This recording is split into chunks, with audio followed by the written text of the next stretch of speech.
Alhamdulillah rabbil alamin, wassalatu wassalamu ala Rasulillah wa ala alihi wa ashabihi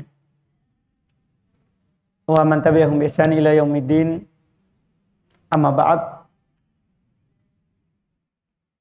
Kaum muslimin jamaah salat maghrib rahimani wa rahimakumullah. Alhamdulillah, kita tentunya terus bersyukur kepada Allah Subhanahu wa taala atas nikmatnya. Kita kembali di hari ini melanjutkan majelis kajian kitab Bulughul Maram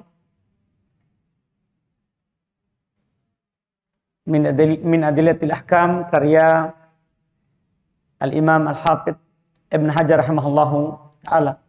Kita masih di pembahasan puasa-puasa sunnah dan apa yang dilarang dari berpuasa.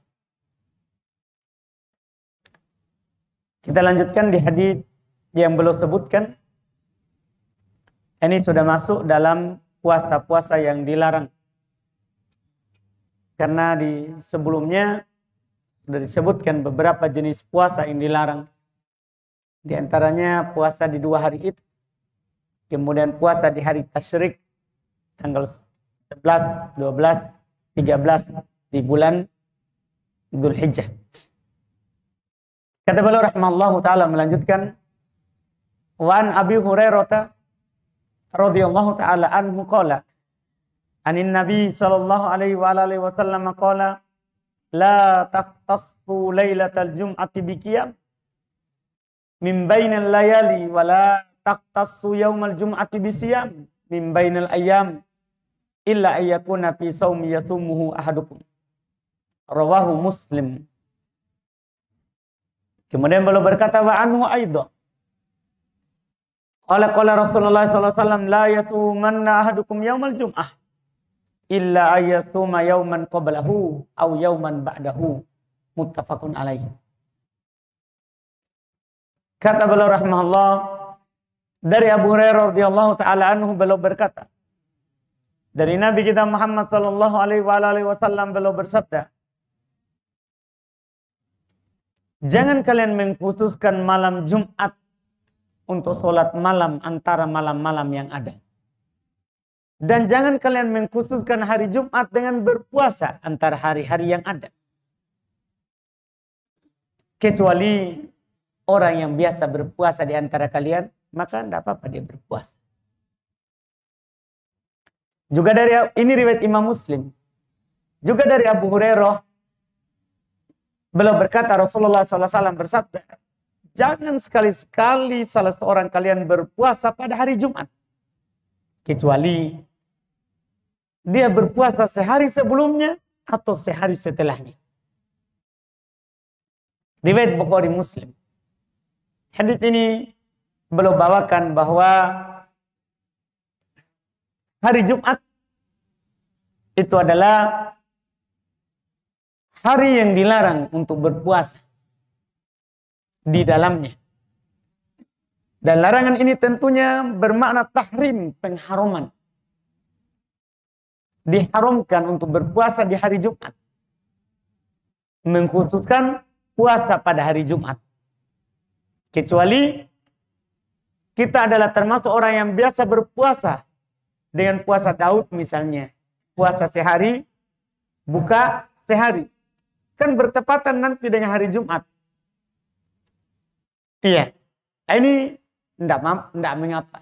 Karena dia terbiasa berpuasa di hari itu. Atau dia kalau berpuasa di hari Jumat, dia puasa lagi sehari setelahnya. Yaitu Sabtu. Atau sehari sebelumnya, yaitu Kamis. Adapun menyendirikan hari Jumat, itu tidak dibolehkan. Ini termasuk hari terlarang untuk berpuasa. Padahal kita tahu bersama hari Jumat adalah hari terbaik yang matahari terbit padanya. Hari raya kaum muslimin dalam sepekan. Iya. Tapi bersamaan dengan itu kita tidak boleh berpuasa. Ini menunjukkan bahwa ibadah itu diatur oleh syariat. Bukan berdasarkan pikiran kita, kita berpandangan ini kayaknya bagus kan hari terbaik, lebih baik saya berpuasa. Ya, tidak sesuai dengan yang kita inginkan. Tapi syariat ini harus sesuai dengan apa yang diinginkan oleh Allah dan apa yang diinginkan oleh Rasulullah.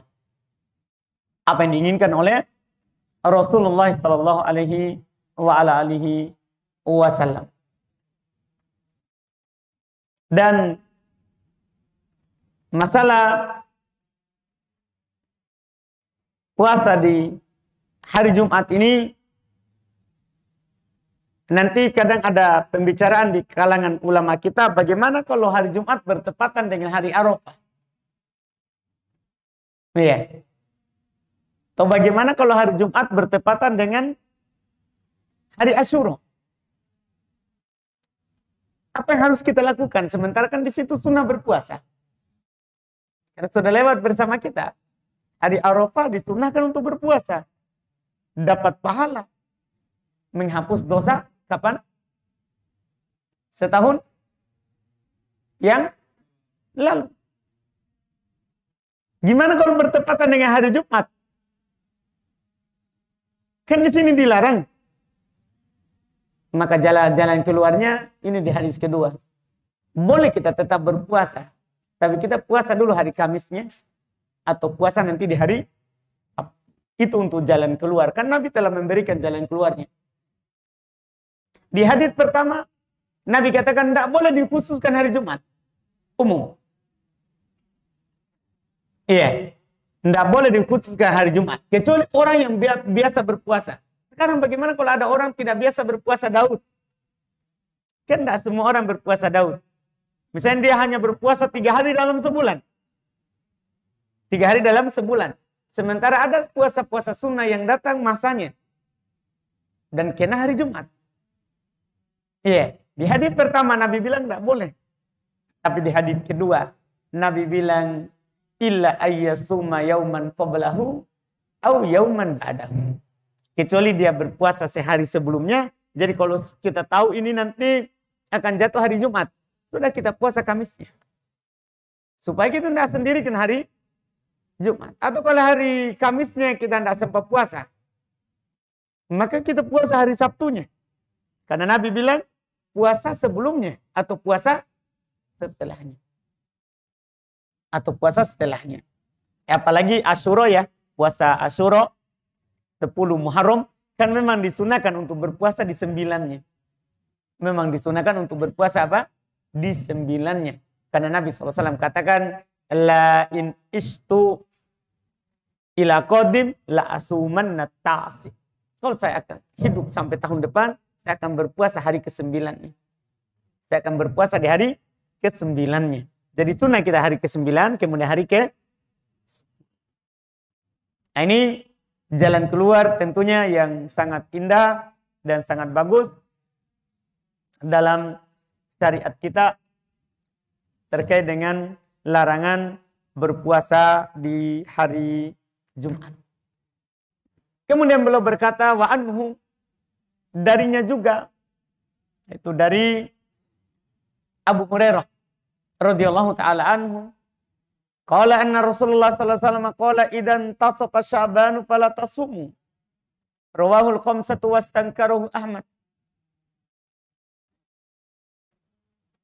Beliau berkata dari Abu Hurairah radhiyallahu taala anhu, beliau berkata Nabi sallallahu alaihi wasallam bersabda, apabila sudah masuk pertengahan Sya'ban, tidak boleh kalian berpuasa. Ini hadis yang dipakai oleh orang yang tidak melarang puasa kalau sudah nisfu Sya'ban. Kalau sudah tanggal 15, tidak boleh lagi apa? Berpuasa.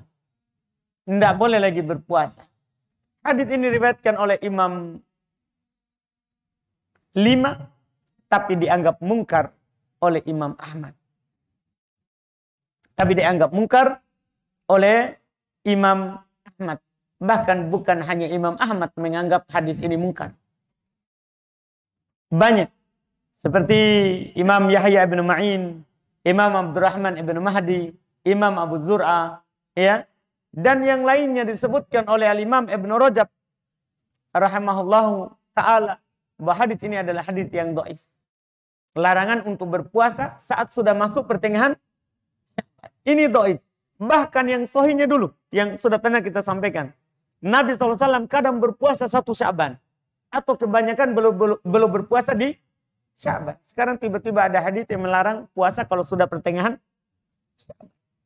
Ini hadis dhaif, tidak sahih. Yang benarnya disunahkan untuk berpuasa. Disunahkan untuk berpuasa di bulan Sya'ban, bahkan walaupun sudah pertengahan. Walaupun sudah pertengahan. Dan itu yang dipegang oleh mayoritas ulama. Kata Aisyah radhiyallahu taala anha, "Ma ra'aitu Rasulullah sallallahu alaihi wasallam aktsar minhu siyaman min Sya'ban." Saya tidak pernah melihat Nabi SAW lebih banyak berpuasa daripada bulan Sya'ban. Jadi kalau bulan-bulan lain belum tidak banyak berpuasa dalam sebulan. Tapi Sya'ban belum banyak berpuasa.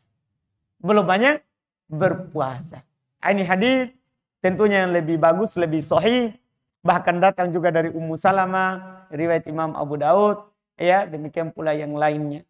Demikian pula yang lainnya. Ini pendapat mayoritas. Disunahkan untuk banyak berpuasa di bulan Sya'ban walaupun sudah masuk pertengahan. Kan hadis yang melarang itu adalah hadis yang dhaif. Itu ada hadis yang dhaif. Kemudian berikutnya lagi kata beliau wa anis Samma binti Bus radhiyallahu taala anha anna Rasulullah sallallahu alaihi wasallam qala la tasumu yaumas sabt illa fi mafturida alaik fa illam yajid ahadukum illa liha inabin aw amuda syajaratin falyamdugha. Kata beliau rawahul khamsatu wa rijalu thiqat illa annahu muttaribun wa qad ankarahu Malikun wa qala Abu Daud wa huwa mansukh.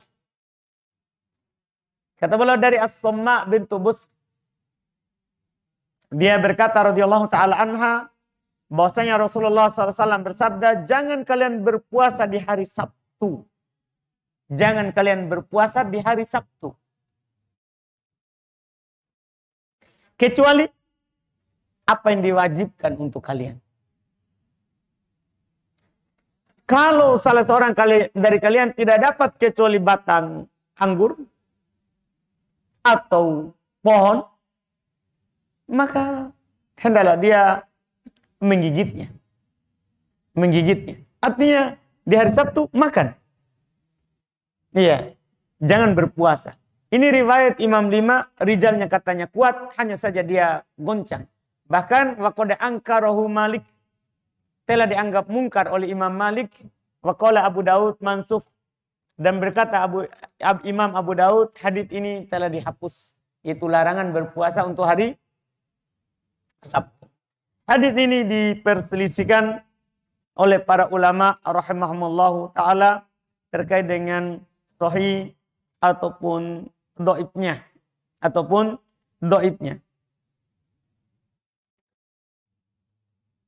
Kalau Imam Syekh Albani rahimahullahu taala belum mensahihkan hadits ini di dalam kitab beliau Al-Irwa. Beliau hasankan. Nah, kalau kita hasankan hadits ini berarti terdapat larangan untuk berpuasa di hari Sabtu. Yang diinginkan berpuasa di hari Sabtu adalah maksudnya menyendirikannya. Tanpa berpuasa di hari sebelumnya atau tanpa berpuasa di hari setelahnya. Sama dengan ya bentuk dari pelarangan ya di hari Jumat. Iya. Dan disebutkan oleh Al-Imam At-Tirmidzi rahimahullah kenapa dilarang untuk menyendirikan hari Sabtu dalam berpuasa. Kata Imam Tirmidzi wa ma'ana nahi ayyaktassuhur rajul bisyam li'anna al-yahuda yu'addimunah. Makna larangan di sini seorang tidak boleh menyendirikan hari Sabtu untuk berpuasa karena orang Yahudi mengagungkan yang namanya hari Sabtu. Ya, kita syariat kita, Nabi Muhammad SAW membawakan syariat Islam menyelisih orang-orang yang sebelumnya. Ya, bahkan dalam setiap perkara. Dalam setiap perkara. Ketika beliau tahu bahwa orang Yahudi berpuasa juga di hari ke-10 bulan Muharram, beliau bilang, nanti kita puasa di hari ke-9 juga. Supaya menyelisih. Supaya menyelisih. Lihat hari raya, orang Yahudi, orang Nasara pilih, hari Sabtu Ahad kita pilih, bukan kita pilih, kita dipilihkan hari Jumat. Kita dipilihkan hari Jumat.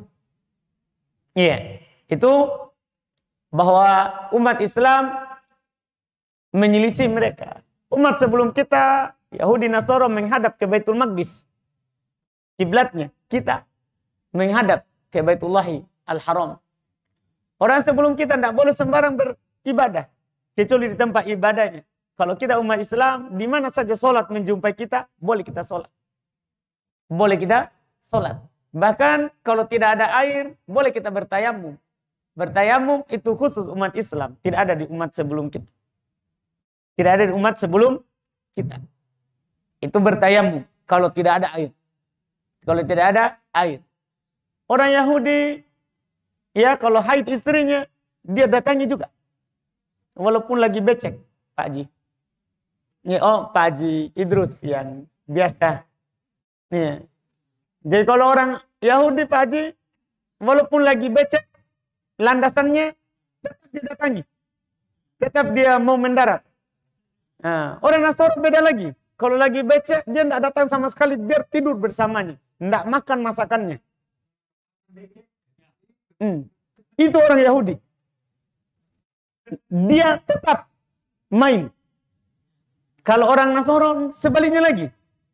Kalau lapangan becek, pokoknya dia tidak mau ke lapangan itu. Tidak makan masakannya.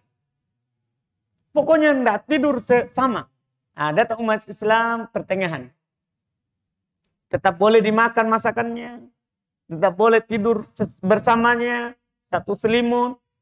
Ya, tetap boleh dicumbui. Tapi yang penting jangan apa ya? Jangan main golok. Oh, iya, baik Pak. Alhamdulillah. Itu yang dilarang. Jangan main golok. Iya. Itu yang dilarang. Pak Haji Idrus nggak tahu apa istilahnya. Ini istilah Haji Rahim. Alhamdulillah. Masya Allah. Iya. Itu pertengahannya Islam. Itulah Islam. Jadi tidak sama dengan sebelumnya. Sama dengan di sini. Kita hari ini, hari Sabtu, diagungkan oleh mereka. Kita dilarang menyendirikan. Kalau memang bertepatan dengan hari kita dianjurkan untuk berpuasa, misalnya nanti bertepatan dengan hari Arafah, kita puasa sebelumnya. Atau kita puasa setelahnya. Nanti bertepatan dengan hari Asyura, ya kita puasa tanggal 9-nya. Supaya nanti juga kita puasa tanggal 10. Itulah kita di umat Islam. Itulah kita di umat Islam. Iya. Kemudian berikutnya kata beliau, wa an Abi Hurairah radhiyallahu taala anhu qala anna Nabiy sallallahu alaihi wasallam naha an shaumi yaumi Arafah bi Arafah. Rawahul khamsa ghairu Tirmidzi wa sahih Ibnu Khuzaimah wal Hakim wa stankarahu al-Uqayli. Kata beliau dari Abu Hurairah radhiyallahu taala anhu, beliau berkata bahwasanya Nabi sallallahu alaihi wasallam melarang berpuasa hari Arafah saat dia di Arafah. Dilarang berpuasa di hari Arafah tapi bagi orang yang sedang di Arafah. Ini yang pernah ditanyakan oleh Pak Haji Rahim. Bagaimana kalau orang sedang haji? Iya. Jadi ini ada hadis. Nabi melarang puasa Arafah bagi orang yang sedang haji. Dia lagi wukuf di Arafah. Hadis ini diriwayatkan oleh Imam 5 kecuali Imam Tirmidzi, disahihkan oleh Ibnu Khuzaimah dan Al-Hakim, tapi dianggap mungkar oleh Al-Uqayli. Al-Uqayli ini termasuk punya keutamaan kalau dia anggap ini hadis mungkar. Ini mungkar betul, karena dia adalah orang yang bermudahan dalam menghukumi hadis. Jadi kalau dia orang bermudahan dalam menghukumi hadis, terus dia menganggap hadis itu dhaif, dhaif betul.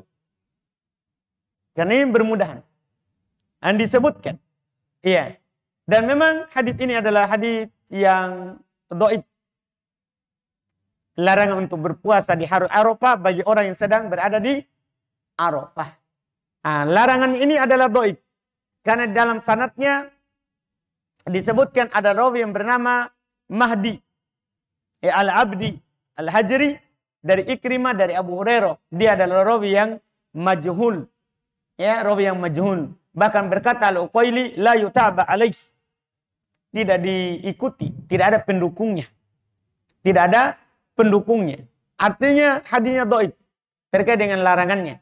Cuman kita juga tetap katakan sunnahnya orang yang sedang wukuf tidak berpuasa di Arafah. Saat dia sedang di Arafah. Adapun bagi orang yang tidak di Arafah, yang lagi tidak haji, sunnah yang sudah lewat hadisnya. Kita berdalil dengan apa? Ada hadis yang lebih sahih. Riwayat Imam Al-Bukhari dan Imam Muslim dari Ummul Fadl, ya, dari Maimunah bintul Harith, demikian pula Ummul Fadl bintul Harith. Keduanya berkata, anna Nabi sallallahu alaihi wasallam syariba min labanin yauma Arafah bi Arafah. Bahwasanya Nabi sallallahu alaihi wasallam minum susu di hari Arafah pada saat belum lagi di Arafah. Berarti Nabi puasa atau tidak? Ini. Apa yang Nabi lakukan ini sunnahnya untuk tidak berpuasa di hari Arafah bagi orang yang sedang berada di Arafah. Supaya dia lebih konsen dan lebih kuat untuk beribadah pada hari Arafah. Hari terbaik. Hari terbaik. Ini hadis yang kita pakai. Adapun larangan tadi kita tidak pakai karena dhaif. Kita pakai adalah perbuatan Nabi. Nabi tidak puasa. Maka kita katakan sunnahnya tidak berpuasa. Sunnahnya tidak berpuasa di hari itu. Kemudian kita baca hadis terakhir. Karena kita akan selesai dari puasa sunnah dan puasa yang dilarang. Setelah itu kita akan masuk di bab al-i'tikaf. Bab tentang i'tikaf dan sholat malam di bulan Ramadan. Kita selesaikan. Baru kita masuk tanya jawab. Kata beliau an Abdullah ibn Amr radhiyallahu taala anhu maqal. Qala Rasulullah sallallahu alaihi wasallam la shoma man shomal abad. Muttafaqun alaih. Wali muslimin an Abi Qatadah bilafdin la shoma wala aftara. Kata beliau dari Abdullah bin Amr radhiyallahu taala anhuma, beliau berkata bahwasanya Rasulullah sallallahu alaihi wasallam bersabda, tidak ada puasa bagi orang yang puasa selama-lamanya, yaitu setiap hari. Kalau ada orang puasa hari ini puasa, besok lagi puasa, lusa lagi puasa, tidak pernah tidak berpuasa. Kata Nabi, la soma, tidak ada puasa baginya. Man somal abad, bagi orang yang puasa selama-lamanya. Ini riwayat Bukhari Muslim. Dalam lafaz Imam Muslim dari Abu Qatadah beliau berkata, tidak ada puasa, bahkan tidak ada juga berbuka baginya. Yaitu bagi orang yang seperti itu. Artinya puasa dan tidaknya sama. Tidak ada nilai pahalanya. Ini tentunya termasuk puasa yang terlarang. Yaitu puasa setiap hari. Yang boleh adalah puasa sehari, berbuka sehari. Itu yang paling dicintai. Nabi SAW bersabda dalam hadis riwayat Imam Al-Bukhari dan Imam Muslim, ahabbus siyam ilallahi siyam Daud. Puasa yang paling dicintai oleh Allah adalah puasanya Nabi Daud. Puasanya Nabi Daud. Bahkan Nabi berkata, la afdol min siyami Daud. Tidak ada lagi yang lebih utama daripada puasanya Nabi Daud. Adalah Nabi Daud berpuasa sehari dan berbuka sehari. Nabi Daud. Kalau belum berpuasa hari ini, besoknya tidak. Lusanya lagi. Setelah lusa lagi enggak. Setelahnya lagi baru berpuasa. Itulah puasanya Nabi Daud. Itu yang utama. Tidak ada lagi yang lebih utama daripada itu. Adapun puasa selama-lamanya walaupun kita kuat, tidak sunnah. Tidak disunnahkan. Ini penutup pembahasan kita di dalam bab puasa-puasa sunnah dan yang dilarang dari berpuasa. Yang dilarang dari berpuasa. Iya, setelah itu alhamdulillah kita akan masuk di dalam pembahasan tentang itikaf sebagai pembahasan terakhir dalam kitab berpuasa. Ya, pembahasan bab terakhir itu bab tentang itikaf dan sholat tarawih. Sholat tarawih insyaallah kita ambil lagi di pertemuan yang akan datang. Silakan Pak Haji. Saya punya utang.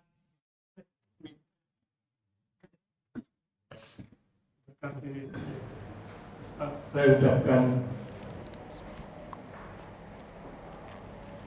alhamdulillah. Mohon maaf Ustaz.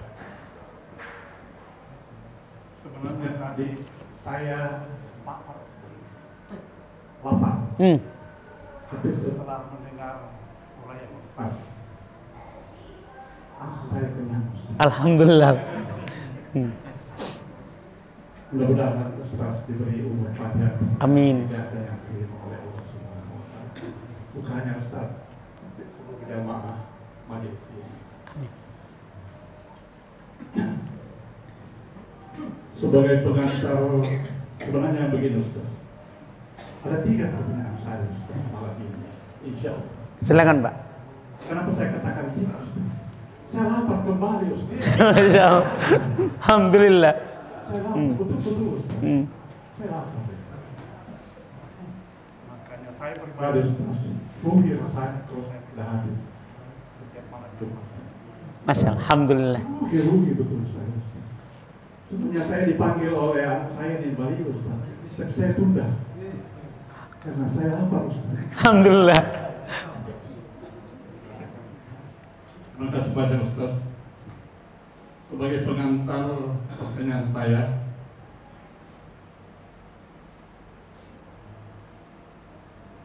dalam surah Al-Mu'minun ayat 3 Ustaz.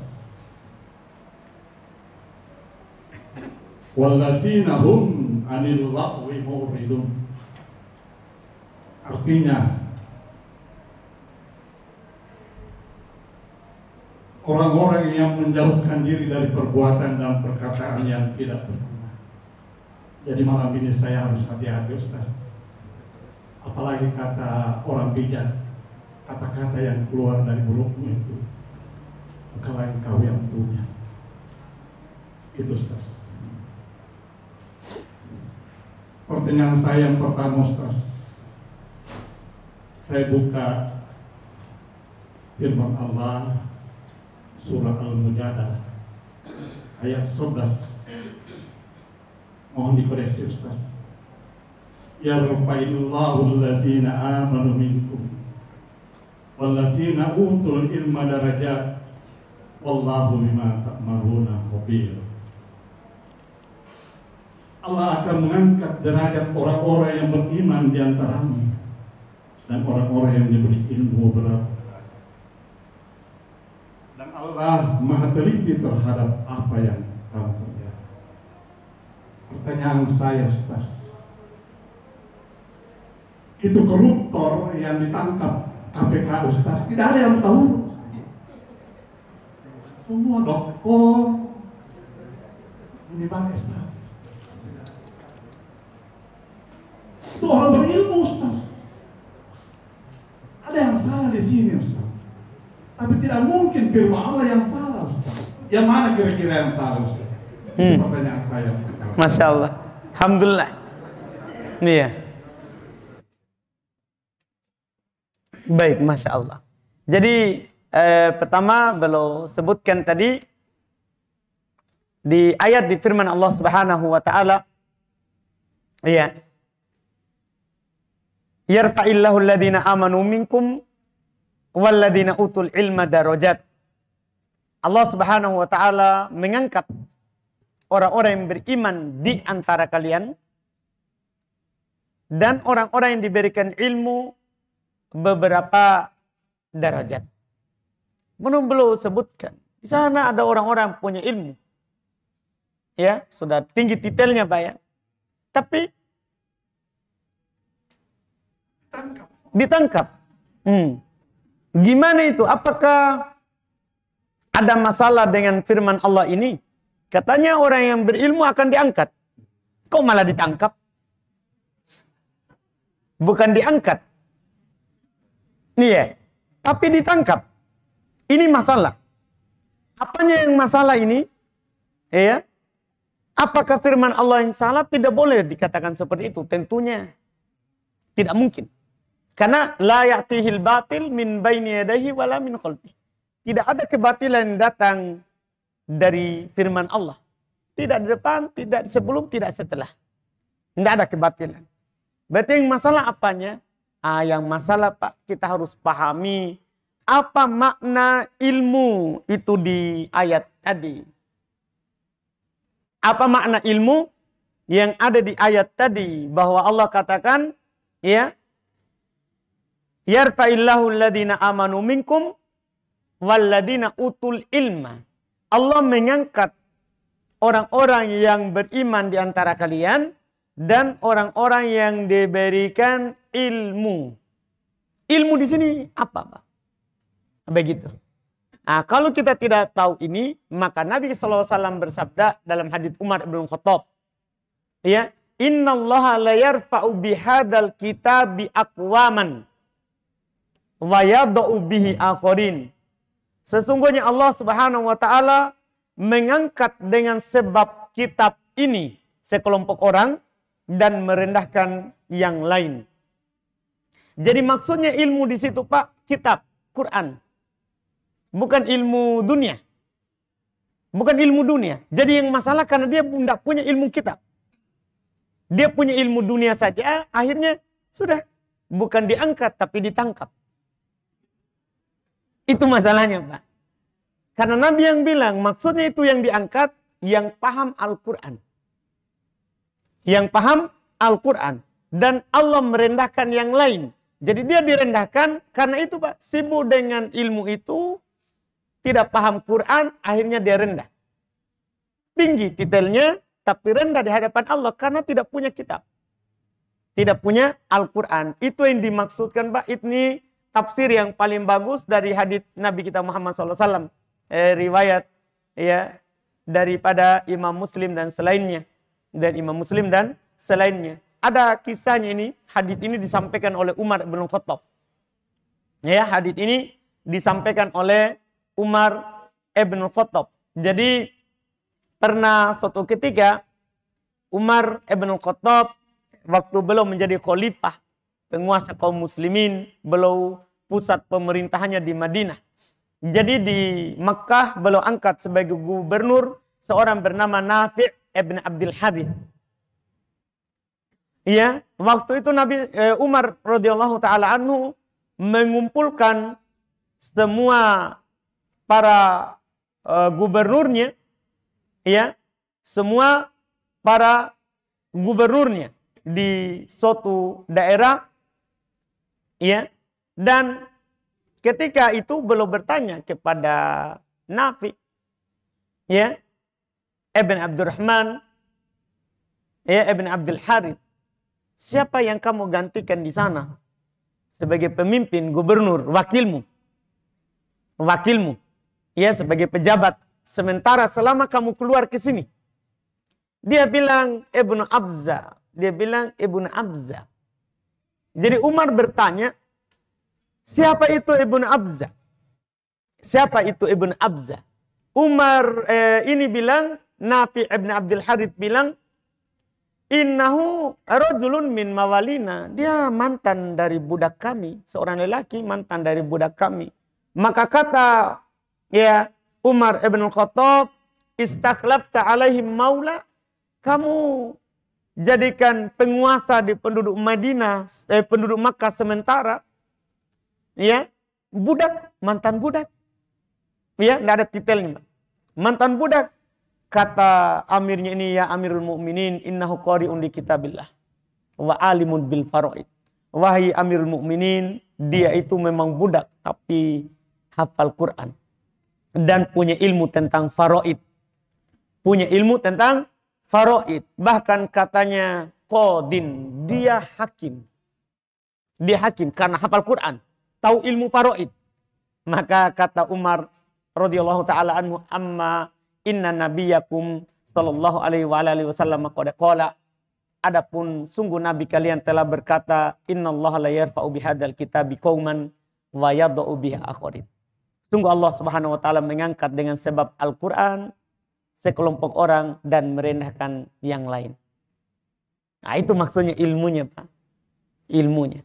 Nah, ilmu itulah yang berguna, Pak. Jadi yang masalah bukan masalah dianya, bukan masalah Qur'annya, tapi masalah dianya. Ilmunya bukan Quran. Ilmunya bukan Quran. Iya. Nah, lihat Umar, Pak. Karena ilmunya Quran. Jadi dulu di masa Nabi ada disebut dengan Baitul Qadha. Baitul Qadha. Baitul Qadha ini, Pak, dia dijual oleh Umar untuk membayar utangnya. Rumah yang dijual oleh Umar untuk membayar utangnya. Nah, karena ilmunya Quran dan Sunnah. Seperti itu, Pak. Pertanyaan kedua, Ustaz.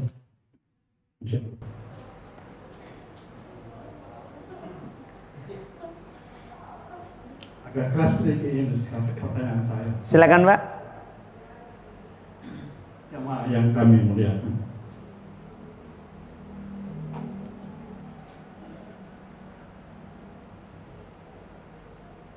Apa itu dai, Ustaz? Apa itu? Dai. Ustaz.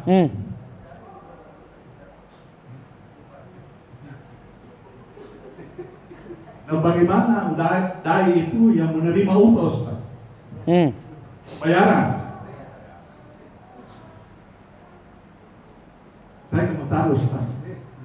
Setelah saya membuka firman Allah, Surah Yasin ayat 36. Ikutilah orang-orang yang tidak meminta imbalan kepadamu, dan mereka adalah orang-orang yang mendapat petunjuk. Karena dai yang menerima upah dinyatakan sesat, maka ikutilah dai yang tidak meminta upah. Bagaimana firman Allah, Surah Al-Baqarah ayat 41. Dan janganlah kamu menukarkan ayat-ayatku dengan harga yang rendah, dan hanya kepada akulah kamu harus bertakwa. Lebih keras lagi di sini, Ustaz. Surah Al-Baqarah ayat 174, 175. Allah berfirman, sungguhnya orang-orang yang menyembunyikan apa yang telah diturunkan Allah, yaitu Alkitab, dan menjualnya dengan harga murah, yang sedikit murah, mereka itu sebenarnya tidak memakan, dalam kurung tidak menelan ke dalam perutnya, melainkan api, dan Allah tidak akan berbicara kepada mereka pada hari kiamat, dan tidak mensucikan mereka, dan bagi mereka siksa yang sangat pedih. Dan mereka itulah orang-orang yang membeli kesesatan dengan petunjuk dan siksa dengan ampunan, maka alangkah beraninya mereka menentang api neraka. Jadi pertanyaan saya, Ustaz, siapa itu dai? Baik. Itu baru satu, Ustaz. Baru satu A. Dua A. Dua B lagi, Ustaz. Baik. Iya. Alhamdulillah. Nih. Bagaimana tukang asap itu, wasit yang dibayar, Ustaz? Ada wasit, Ustaz, yang membayar setiap bulan dia dapat upah. Itu yang kedua, dua B, Ustaz. Terima kasih. Baik, Masya Allah. Alhamdulillah. Jadi alhamdulillah, Masya Allah, tentang apa yang ditanyakan, siapa itu da'i? Da'i itu kan dari kata da'a yad'u da'i, dakwatan, orang yang mengajak orang lain, orang mengajak orang lain. Iya. Nah, orang yang mengajak orang lain ini, Pak, ada dua disebutkan oleh Syekh Shalih Al-Fauzan, ada dai al-ummah, ada dai al-millah. Ada orang mengajak orang kepada manusia, ada orang mengajak orang kepada agama. Iya. Yang kita ambil ilmunya itu adalah orang mengajak orang ke agama, bukan orang mengajak orang ke orang. Karena sebagian orang ada dai mengajak orang ke orang. Bahkan ada orang mengajak orang ke dirinya. Supaya banyak yang mengikutinya. Ini tercela kalau dai ummah. Biasanya dia akan berbicara sesuai dengan kebutuhan umat. Kebutuhan orang. Ya kalau mohon maaf, amplopnya tebal, ya lama. Kalau tipis, ya bentar. Ini namanya dai al-ummah, dai-nya manusia. Ya, sehingga nanti dia akan berbicara juga sesuai dengan maunya orang. Walaupun itu salah, tapi kalau orang ini yang mengundang berkeyakinan dia mau itu benar, ya dia akan bilang, dia akan berusaha mencari dalil atau alasan bahwa ini benar. Ini dai yang pertama ini salah. Yang salah. Yang kedua ada namanya dai millah. Orang mengajak orang ke agama. Mengajak orang kepada Al-Quran, mengajak orang kepada hadits Nabi SAW. Ya, untuk beramal di atasnya dan meninggal di atas itu. Ini yang bagus, ini yang terpuji. Ya, kalau yang pertama tadi itu adalah yang pertama dilemparkan ke dalam neraka. Karena Nabi SAW bersabda, awal man tusa'ar bihimun nar, salasah. Orang yang paling pertama dibakar oleh api neraka 3. Di antaranya adalah alim yad'un nas liuqal alim. Ada orang mengajak manusia supaya dikatakan dia seorang alim, ustaz. Ya, supaya dikatakan dia adalah seorang yang alim. Ini tercela. Dia yang pertama. Dan telah dikatakan. Ya, telah dikatakan kepadanya. Demikian pula seperti yang Pak Haji sebutkan dari ayat-ayat tadi, bahwa orang yang menjual agamanya dengan harga yang sedikit. Artinya dia sampaikan tergantung maslahat kantongnya, maslahat perutnya. Itulah dibilang menjual agamanya dengan harga yang murah. Artinya dia menggunakan agama untuk dapat akhirat. Seharusnya kan dibalik. Kita pakai akhirat, kita pakai dunia, kita pakai tadi menjual agama untuk dapat dunia. Seharusnya dibalik. Kita jual dunia kita untuk dapat akhirat. Itu yang benarnya. Itu yang benarnya. Ini yang pertama tadi yang tercela. Kalau yang kedua, mengajak orang kepada agama. Kalau ini yang disebutkan dalam Al-Quran. Mereka lah yang la yaqafuna laumata laim. Orang-orang yang tidak takut celaan orang-orang mencela. Yang penting disampaikan, orang mau maki, caci, urusannya. Iya, dia juga mau undang nanti berikutnya lagi, urusannya. Karena dia hidup tidak dari undangan, tapi hidup dari rezeki dari Allah. Ini mereka ini. Mereka tidak takut dari celaan orang-orang yang mencela. Ini jenis yang kedua.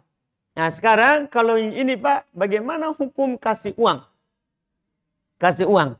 Kalau mengasih uangnya Pak, Nabi SAW, orang yang mengajarkan kita Quran, itulah yang paling berhak dikasih. Kan dia tidak minta. Dia tidak mau bilang, oh saya mau ceramah kalau ada sekian.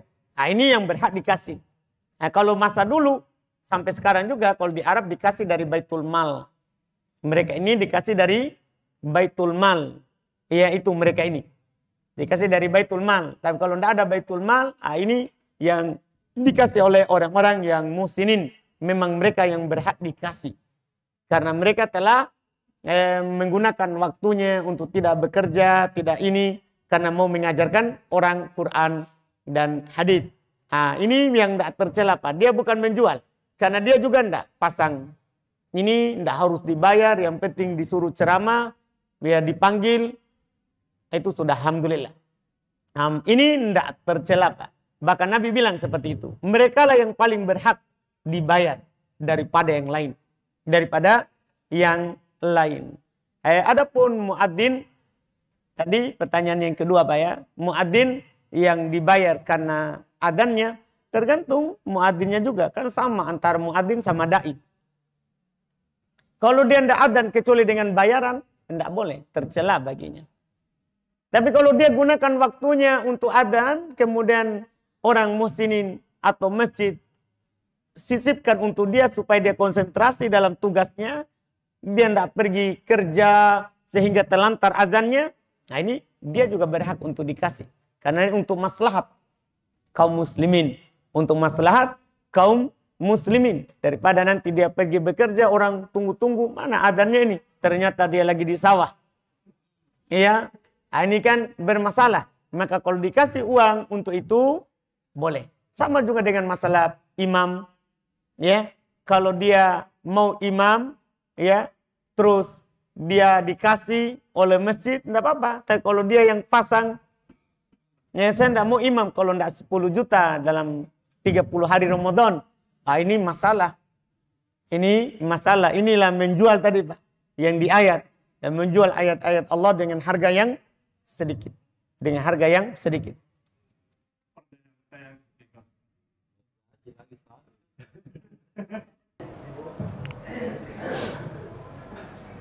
Pertanyaan saya ketiga, Ustaz. Sebenarnya pertanyaan ini, Ustaz, pertanyaan dari cucu saya.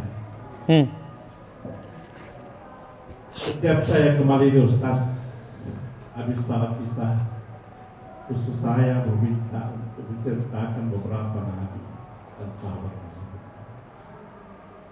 Waktu itu dia bertanya, siapa itu Iskandar Sulkarnain?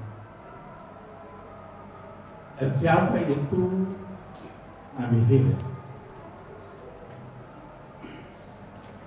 Ada pesan orang tua saya. Kalau ada orang bertanya soal agama, kamu tidak punya dasar, lebih baik kamu tidak menjawab. Karena Allah sangat membenci orang-orang yang beri jawaban yang tidak punya dasar. Pada waktu itu saya katakan kepada anak cucu saya, Allah tidak tahu, cuma sedikit saja. Apakah memang betul itu, Ustaz? Nabi Khidir itu masih hidup sampai sekarang? Ya, karena ada orang tua yang pernah bilang sama saya, Nabi Khidir masih hidup sampai sekarang. Ya itu Nabi Khidir bisa dikatakan katanya malaikat itu. Betul Pak itu, Ustaz? Itu pertanyaan saya. Baik, Masya Allah. Siapa itu Ishak? Ishak Pak anaknya Nabi Ibrahim. Dari Sarah, jalur Sarah. Itu Ishak, Nabi Ishak. Iya, anaknya Nabi Ibrahim alaihissalatu wassalam. Iya, kemudian belum punya anak juga, setelahnya Yakub. Jadi Nabi Ibrahim punya satu anak dari Sarah, satu anak dari Hajar. Hajarlah Nabi Ismail yang muncul Nabi kita Muhammad SAW keturunannya. Ya, kemudian Ishak anak dari Sarah. Iya, kemudian dari Ishak datang Yakub, dari Yakub muncullah Nabi Yusuf dan 11 saudaranya yang lain. Jadi dia Nabi, Pak, Nabi Ishak. Ishak. Kalau Dzulqarnain diperselisihkan oleh para ulama apakah dia nabi atau rajulun soleh. Tapi yang benarnya dia adalah rajulun soleh yang diberikan kekuatan. Ya, dia berjalan keliling timur dan barat sampai dia berujung kepada kaum yang tidak dipahami lagi ucapannya, yang melakukan kerusakan di muka bumi. Dan diminta bantuan oleh kaum waktu itu untuk membuatkan rodma, dinding yang tinggi, yang kuat, tembok. Ya, dibuatkanlah dengan bahan dari besi dan timah, dileletkan, sampai sekarang mereka tidak mampu untuk menaikinya. Dan tapi kata Nabi SAW sudah bocor satu segini. Karena nanti akan hancur itu tembok sebagai tanda hari kiamat. Sebagai tanda hari kiamat. Yang menemboknya itu adalah Dzulqarnain, lelaki soleh, bukan nabi. Kemudian Nabi Khidir. Nabi Khidir, Pak, beliau adalah diperselisihkan oleh para ulama apakah dia nabi atau rajul soleh. Ya, tapi pendapat mayoritas dari para ulama, dia adalah nabi. Nabi yang semasa dengan Nabi Musa alaihissalatu wassalam dan Nabi Harun. Karena Nabi Musa alaihissalatu wassalam pergi berguru kepadanya. Pergi berguru kepadanya. Ya. Bersafar sebagaimana yang dimaklumi dalam kisah Nabi Musa alaihissalatu wassalam yang pergi ke sana bersama satu pelayannya. Jadi pendapat mayoritas dia adalah nabi. Nabi Khidir. Apakah masih hidup sampai sekarang? Dan apakah betul dia malaikat? Tentunya tidak betul. Karena nabi itu Pak tidak ada dari kalangan jin, tidak ada dari kalangan malaikat. Nabi itu hanya kalangan laki-laki dari manusia. Ya. Nabi itu adalah hanya dari kalangan laki-laki dari manusia. Ya, laki-laki dari manusia. Itu tidak diragukan. Jadi dia bukan malaikat tentunya. Kalau ada yang mengatakan malaikat, salah. Dia manusia. Apakah masih hidup sampai sekarang? Tidak. Karena kalau masih hidup, beliau akan menjadi umat Nabi Muhammad. Nah, umat Nabi Muhammad umurnya Pak tidak ada yang melewati 100, jarang. Sedikit yang melewati 100. Nah, ini usia Nabi Khidir. Kalau masih hidup sampai sekarang. Sementara beliau adalah umat Nabi Muhammad. Kan ketika Nabi Muhammad turun diutus, beliau diutus oleh Allah, ya turun Jibril membawa wahyu kepadanya, maka semua umat manusia harus beragama dengan agama Nabi Muhammad SAW. Dan umat Nabi Muhammad SAW hanya hidup ya sekitar 60-70-an. Jarang yang melewati itu. Jarang yang melewati itu. Berarti kalaupun dia adalah masih hidup, ya sudah mati. Sudah meninggal. Sudah meninggal. Tidak hidup. Tidak hidup. Dan dia diberikan ilmu, ini juga termasuk kesalahan Pak di masyarakat. Katanya dia dapat ilmu laduni. Ilmu laduni. Apa itu ilmu laduni? Katanya ilmu hasil tapak.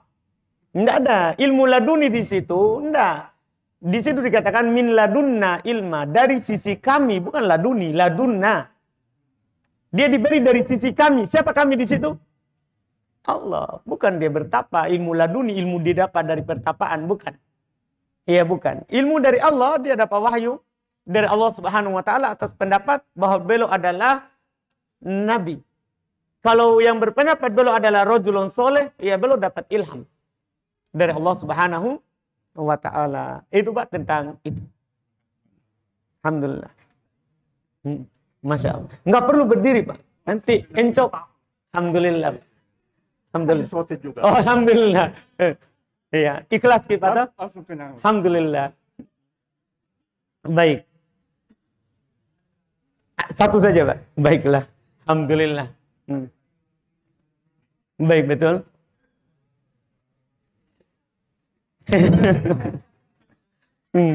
Baik. Waalaikumsalam warahmatullahi wabarakatuh. Suami istri. Jadi bukan dai baik-baik, Pak. Suami businessman Muslim yang amanah. Keluar gaul daerah urusan bisnis. Kembali hari Senin sore. Istri lagi puasa. Puasa apa itu? Istri lagi puasa Senin. Sinyal lampu dari suami menyala. Istri mengatakan lapangan B. Suami bilang pakai lapangan cadangan.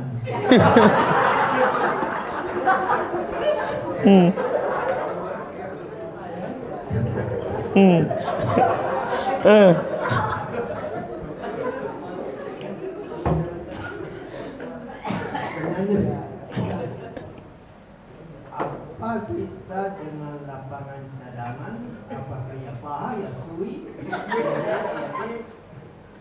atau batalkan saja ini puasa sunnahnya ini istri istri, tapi istri berkata ini kan sudah menjelang maghrib, sayang sekali kira-kira yang betul atau yang baik ideal dilakukan sang suami ini, mohon penjelasan.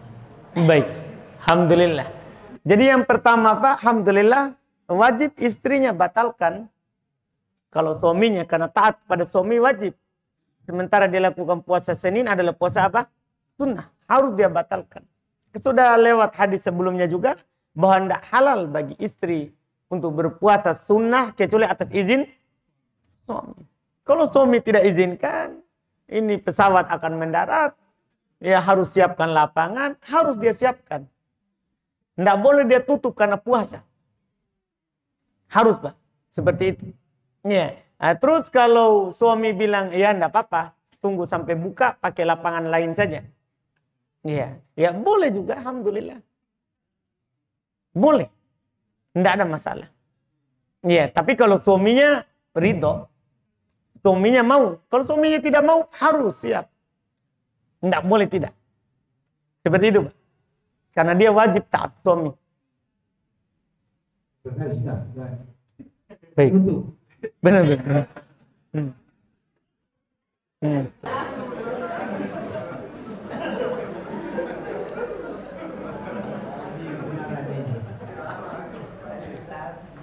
Kalau imam salah ucap dalam ayat, apakah salatnya makmum atau an'amti berubah makna dan arti dari ayat itu? Mohon penjelasan. Iya, kalau salah Pak wajib makmum tegur di belakang. Wajib makmum benarkan. Kalau imam salah. Ya, kalau dia tidak benarkan, kalau dia mampu, itu baru berdosa. Adapun kalau sudah benarkan, tapi dia tidak ikut, dia yang berdosa. Dia yang salah. Kita tetap dapat pahala. Kita tetap dapat pahala. Jadi kewajiban makmum, kalau ada seperti itu, diingatkan. Ya, dia ingatkan. Kan boleh diingatkan. Kalau imam salah. Kalau imam salah. Bagi makmum laki-laki, kalau bacaan langsung bilang bacaannya. Kalau terkait dengan gerakan, dia bilang subhanallah. Kalau perempuan, dia tepuk punggung tangannya.